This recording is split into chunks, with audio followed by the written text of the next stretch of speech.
Hola, ¿cómo están queridos suscriptores y público en general? En esta ocasión les traigo el segundo capítulo de este fanfic. Espero les guste y lo disfruten. No soy dueño de Varanmer ni de Overlord. Lo único que me pertenece son las historias y fanfics que subo en este canal. Sin nada más que agregar, comencemos. Capítulo 2.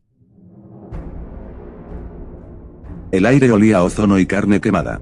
En el corazón de lo que alguna vez fue un asentamiento pacífico, ahora convertida en un puesto de avanzada demoníaca, las llamas danzaban sobre escombros carbonizados. Los lobos lunares, sus armas tronando contra las hordas de criaturas menores. En el centro del caos, una figura blanca avanzaba con una calma aterradora. Horus Lupercal caminaba a través del fuego cruzado como si fuera una brisa de verano. Los proyectiles de energía, las maldiciones menores y los ataques desesperados de los demonios y demibestias se estrellaban contra su armadura blanca, dejando apenas marcas de hollín en el blanco prístino del poder del caos. Ahora purificado y reclamado, ignorando lo trivial, caminando hacia el centro del poder enemigo. Allí, en lo que había sido un granero, estaba el comandante. Un demonio superior, una masa de músculo oscuro, escamas iridiscentes y ojos que ardían con un fuego verde antinatural. Al ver a Horus avanzar impasible, el demonio emitió un rugido que hizo temblar los cimientos de los edificios restantes y alzó sus garras. El aire a su alrededor se distorsionó, concentrándose en un punto frente a sus fauces. Un hechizo de nivel superior, una de las artes más poderosas de su reino, tomó forma, llamas del infierno. Un torrente de fuego esmeralda, tan caliente que derretía la piedra a su paso, se lanzó hacia Horus. No era un simple fuego, estaba imbuido de intenciones malévolas, diseñado para consumir no solo el cuerpo, sino también el alma. La reacción de Horus no fue esquivar, ni contraatacar con brujería. Simplemente siguió caminando.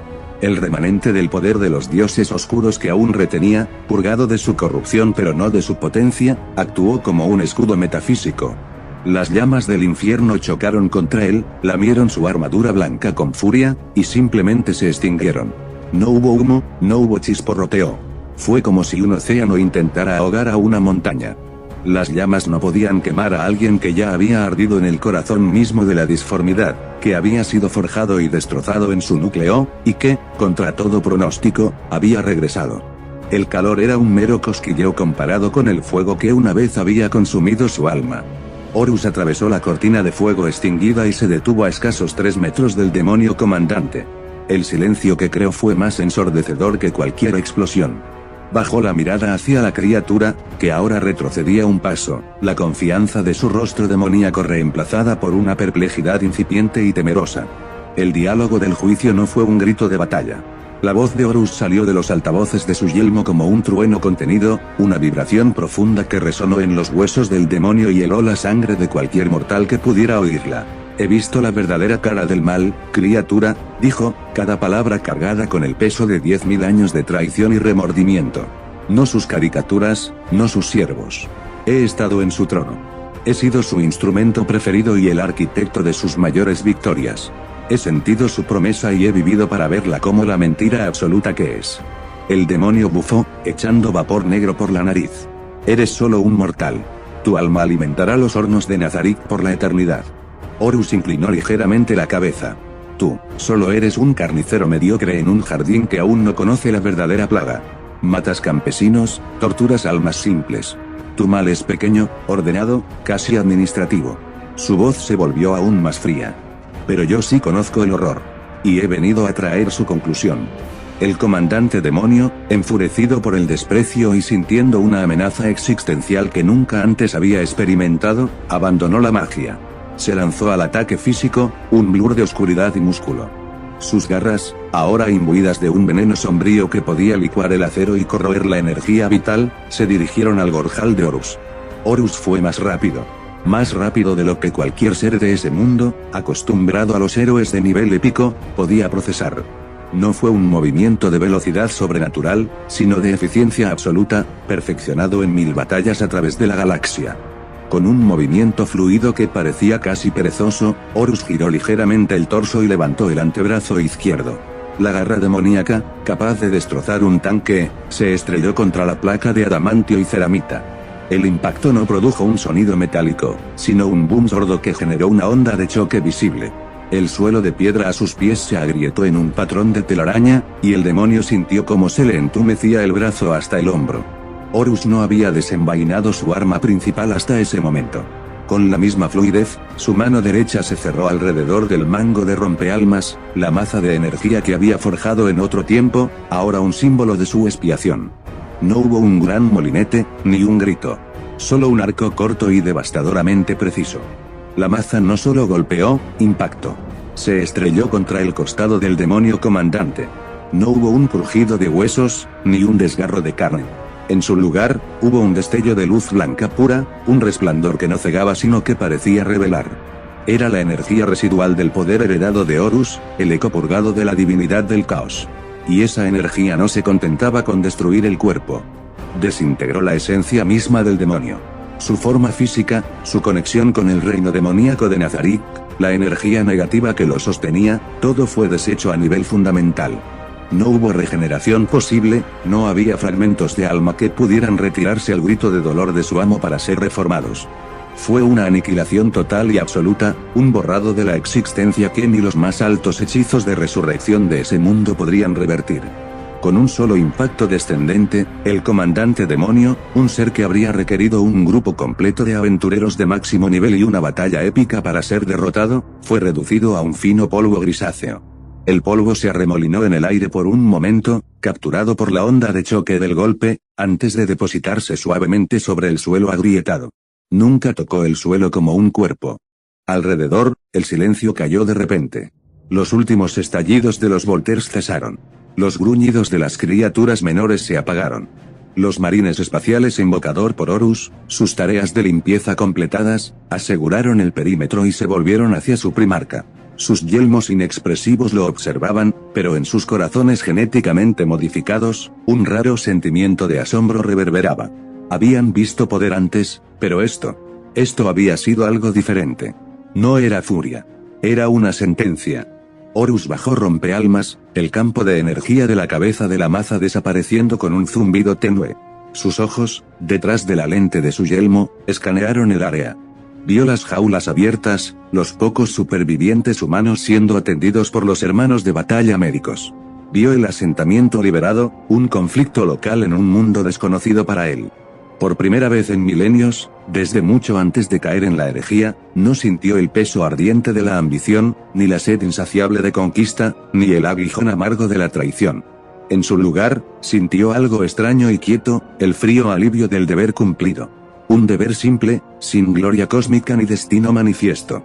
Solo proteger a los indefensos y destruir a los depredadores. Era un sentimiento pequeño, casi insignificante. Pero para Horus Lupercal, el architraidor, el casi dios caído, era el sentimiento más verdadero que había experimentado en una eternidad. Sin una palabra, giró sobre sus talones. Las botas de su armadura pisaron el polvo del demonio. La batalla había terminado. La sentencia, ejecutada. Y por un breve momento, en el silencio de un mundo salvado, el peso de su pasado pareció un poco menos insoportable. El aire viciado del mundo herido, cargado con el olor a ceniza, sangre y algo más profundo, algo que corrompía el alma, golpeó su rostro. Horus Lupercal respiró hondo, permitiendo que los pulmones de un semidios filtraran la ponzoña. Luego, se arrodilló. El gesto, simple y humano, resonó como un trueno en el silencio que había seguido a la tormenta de fuego y acero. Los supervivientes, apiñados entre los escombros humeantes de lo que una vez fue su hogar, contuvieron la respiración. Habían visto al gigante de oro y blanco llegar como un ángel vengador, su sumaza golpeando y desintegrando a las bestias retorcidas y a los demonios burlones con una facilidad aterradora. Esperaban la mirada de un dios distante, la frialdad de una máquina de guerra. En cambio, vieron a un hombre. Su rostro, otrora el epítome del carisma imperial, el que había unido legiones y conquistado estrellas, estaba despojado de todo orgullo. En sus profundos ojos grises no había triunfo, sino una tristeza de eones, un peso que doblaba incluso sus hombros transhumanos. Era la tristeza de un protector que llega demasiado tarde, pero que llega, al fin. «Bajad las armas», ordenó, y su voz, amplificada por el gorjeo del servo en su armadura, no fue un rugido, sino una instrucción clara y calmada. «Atended a los heridos. Utilizad el Nartecium. Cada vida es una victoria hoy». Los astartes lobos lunares, Titanes de ceramita y voluntad de acero, obedecieron al instante. Las armas que segundos antes vomitaban muerte se colgaron a la espalda. De sus guardas de muñecas surgieron instrumentos quirúrgicos de precisión alienígena, y los gigantes se arrodillaron junto a los cuerpos maltrechos, sus movimientos cuidadosos y expertos, una danza de misericordia tras la de la destrucción. Un marine limpió y vendó el brazo destrozado de un anciano, otro inyectó coagulantes y estimulantes en el cuerpo de una mujer al borde de la muerte. Horus se dirigió entonces directamente a la gente, su mirada recorriendo cada rostro sucio y lleno de miedo. El terror ha terminado, dijo, y cada palabra era un juramento grabado en hierro. No sois siervos. No sois sacrificios. Sois humanos, y estáis bajo mi protección. No os pido adoración. No os pido sumisión. Os prometo un muro entre vosotros y la oscuridad. Un guardián, no un dios. En los ojos de los supervivientes, el miedo ciego al poder de Jaldabaoth, un terror que los había paralizado y esclavizado, comenzó a agrietarse. Por primera vez, vieron poder ejercido no para infligir dolor, sino para detenerlo. No para dominar, sino para salvar. No era la lealtad nacida del pánico a un amo demoníaco, sino el primer y tembloroso brote de algo nuevo, una lealtad basada en la gratitud. En la deuda con el guerrero que había roto sus cadenas. Horus había plantado una semilla en la tierra envenenada de este mundo. Pero Horus, el primer primarca, el maestro de la logística de guerra a escala galáctica, sabía que la compasión sin pragmatismo era un monumento efímero. Este asentamiento, purgado de monstruos, era solo un síntoma de una enfermedad de ese mundo. Dejar a estos civiles traumatizados entre ruinas humeantes y cadáveres demoníacos era condenarlos a una muerte lenta. Su mente, un superordenador biológico, ya trazaba planes. Evaluó el terreno, la atmósfera, las posibles amenazas residuales. Llamó a un marine con la insignia de sargento en su hombrera, se acercó. Este lugar es una tumba. Organizad la evacuación. Prioridad a los críticos, pero nadie se queda atrás. Utilizad los rinos de asalto como transporte. Suavizad el viaje para ellos. Luego, volvió su mirada hacia el horizonte, donde una zona de llanuras altas ofrecía una posición defensiva natural. Tomad a la segunda compañía. Avanzad a estas coordenadas. Estableced un perímetro fortificado, ordenó a otro lobo lunar. Sus órdenes fluían, precisas e implacables. No era el discurso de un consolador ahora, sino la voz fría y eficiente del comandante. Utilizó su capacidad transhumana para procesar 1000 variables a la vez, rutas, suministros, puntos débiles, ciclos de guardia. Convirtió el caos de la supervivencia en un problema logístico, y procedió a resolverlo. Los astartes se movieron como engranajes de una máquina perfecta, transformándose de ángeles de la muerte en ingenieros de la salvación, levantando un bastión de orden en el mundo roto. Cuando el último rino cargado de supervivientes rugió alejándose hacia las montañas, Horus se quedó solo en el llano de la masacre. El aire, aunque más limpio, aún rezumaba una vileza sutil. Era un eco, un residuo de la magia demoníaca que había impregnado el suelo, una mancha en la realidad misma que esas criaturas habían dejado atrás. Horus lo sentía en sus huesos, una vibración repulsiva que rozaba su alma purificada. No permitiría que este lugar existiera un segundo más. No como un recordatorio, no como un altar potencial para futuras corrupciones. Tenía que ser borrado, no solo destruido, sino purgado. Caminó hasta el centro exacto de lo que fue el asentamiento. A su alrededor, solo quedaban escombros carbonizados y los restos desintegrados de los engendros de Nazarick. Cerrando los ojos, Horus se adentró en sí mismo. Tocó el núcleo de su poder, esa chispa divina que el emperador había forjado, ahora limpiada de la arrogancia que una vez la empañó. No invocó toda su furia, no la ira que podía partir continentes. La energía blanca, fría y absoluta, comenzó a fluir por sus venas, a brillar en las juntas de su armadura. La tomó, la dirigió, la imbuyó en la cabeza de Rompealmas. La maza legendaria se encendió.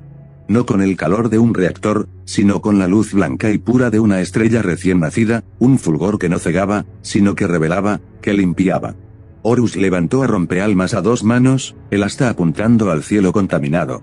Luego, con un movimiento que era a la vez un golpe y una bendición, golpeó la cabeza de Rompealmas a la tierra. No hubo una explosión cataclísmica. Hubo una onda de choque de silencio y luz blanca. Se expandió desde el punto de impacto como un anillo perfecto, un tsunami de energía pura. Donde tocaba, las estructuras restantes no se derrumbaban, se desintegraban, reducidas a motas de polvo inerte. Los cadáveres demoníacos se evaporaron en chorros de humo negro que la misma luz disipaba. La tierra, antes oscura y empapada de sufrimiento, brilló bajo el manto blanco, y cuando la luz se desvaneció, quedó limpia. Estéril, sí, pero limpia. La malevolencia, la corrupción, el rastro mismo del paso del demonio, había sido borrado. Horus levantó a Rompealmas. Donde una vez hubo un infierno, ahora solo había una llanura vacía y purificada, una página en blanco en la historia de este mundo. El juicio se había pronunciado. La purificación estaba completa. Y el camino, para Horus y para los que ahora protegía, continuaba. El aire en la zona segura aún olía a ceniza y miedo. Una hora antes, aquella colina despejada había sido solo un parche de tierra baldía en un mundo al borde del olvido. Ahora, bajo el cielo plomizo de un mundo que había olvidado su propio nombre, la realidad misma se doblegaba ante la voluntad de un dios guerrero. Horus Lupercal, primarca de la XV y Legión, el señor de la guerra, permanecía inmóvil en el centro del caos. No necesitó dar órdenes. No necesitó siquiera hablar. Con un gesto apenas perceptible de su voluntad, un acto de poder que trascendía lo humano, el espacio frente a él se fracturó. No fue un sonido, sino la ausencia de él, seguida por un estallido de energía azulada que hizo temblar el suelo bajo los pies de los supervivientes. La teleportación masiva no era un espectáculo, era un decreto. Donde antes solo había tierra yerma, ahora se alzaba un castrum imperial. No era una construcción, era una imposición. Surgió de la nada, como un recuerdo materializado de la gloria del imperio. Murallas de plastiacero blanco y gris, marcadas con el ojo vigilante de la luna lobo, se elevaron formando un perímetro perfecto. Generadores de escudos de vacío se encendieron con un zumbido bajo, casi musical, y una burbuja translúcida envolvió el campamento, purificando el aire viciado y regulando la temperatura gélida. Era un milagro de hierro y lógica. La estructura no eran simples tiendas de campaña.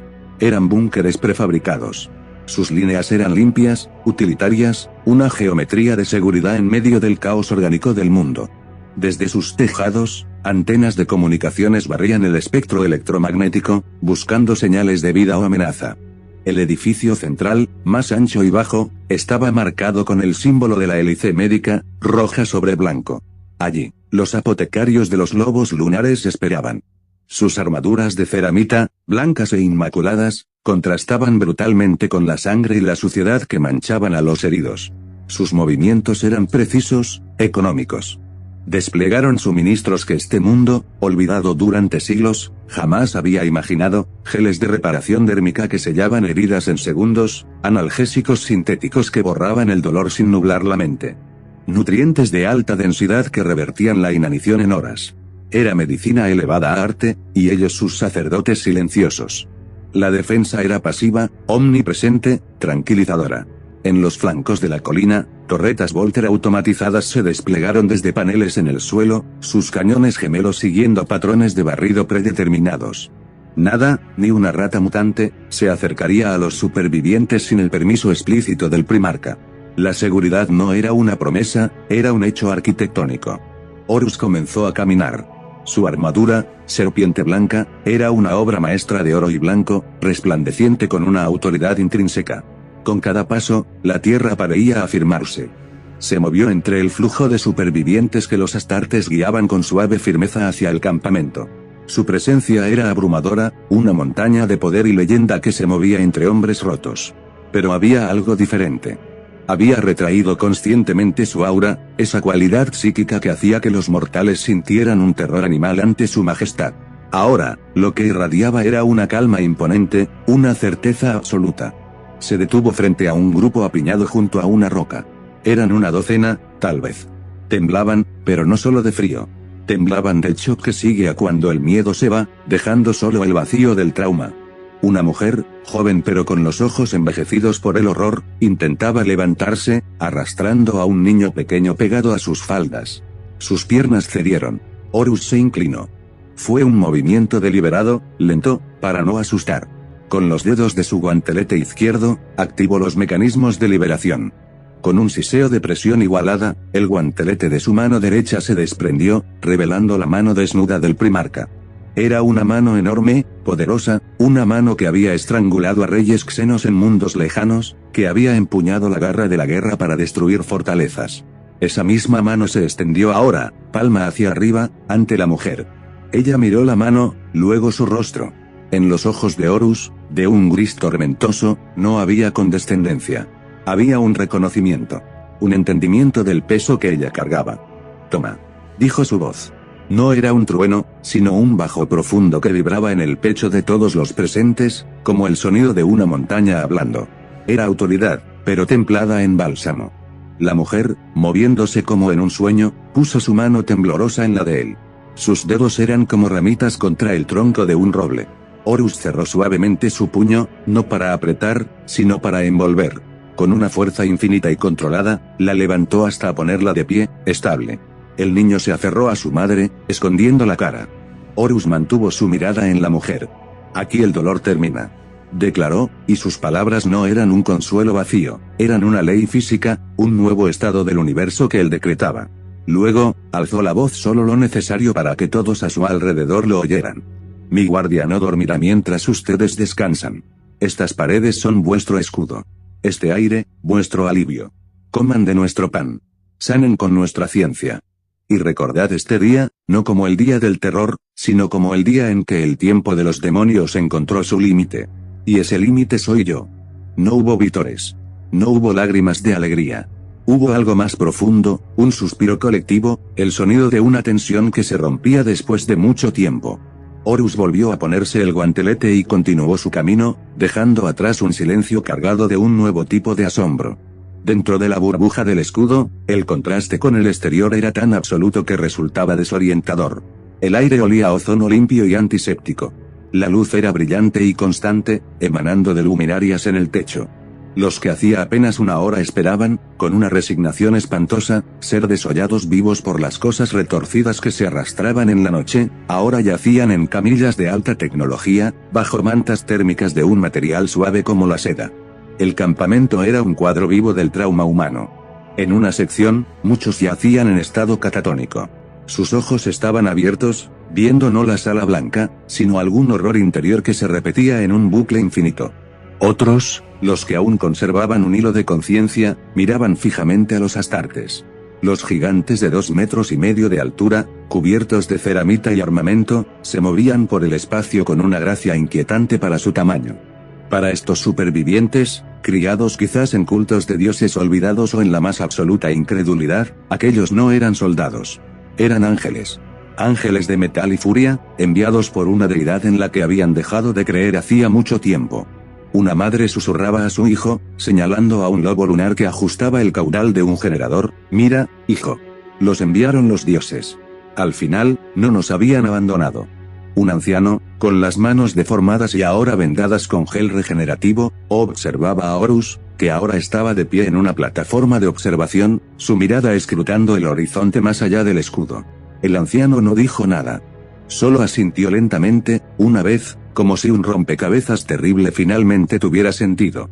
El miedo no se había ido, pero ahora tenía un contrapeso, la certeza de que existía un poder que podía, y lo haría, plantar su bandera en el mismo infierno y llamarlo hogar.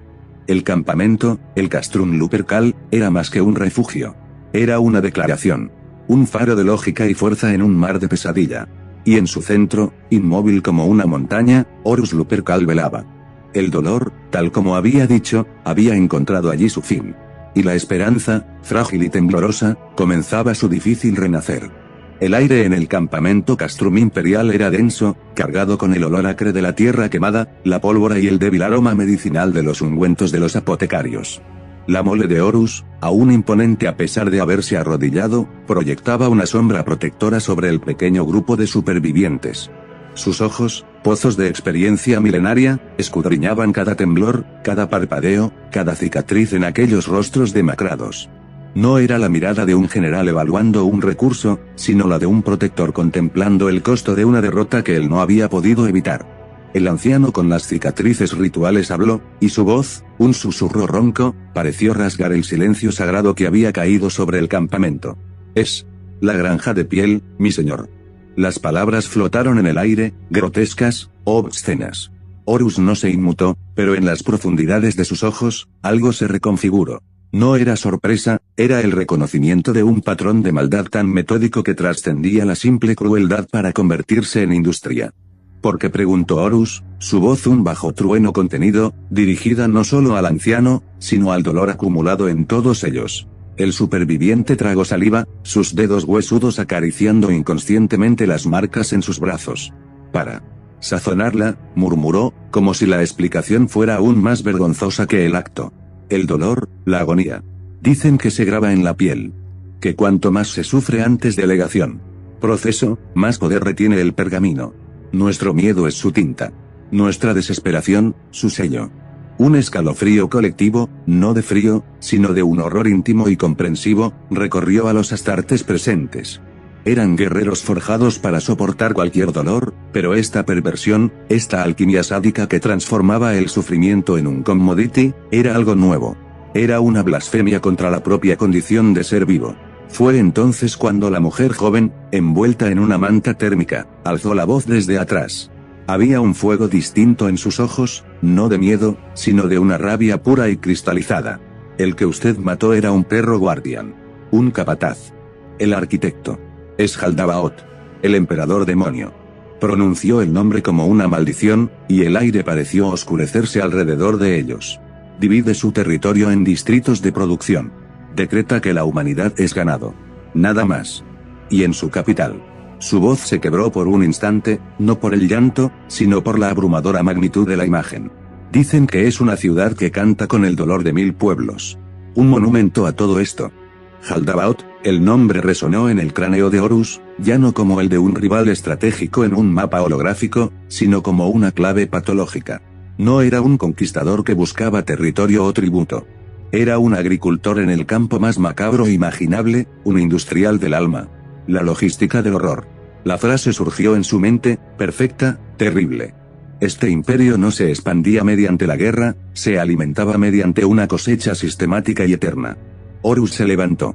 El movimiento fue lento, deliberado, como el ascenso de una montaña.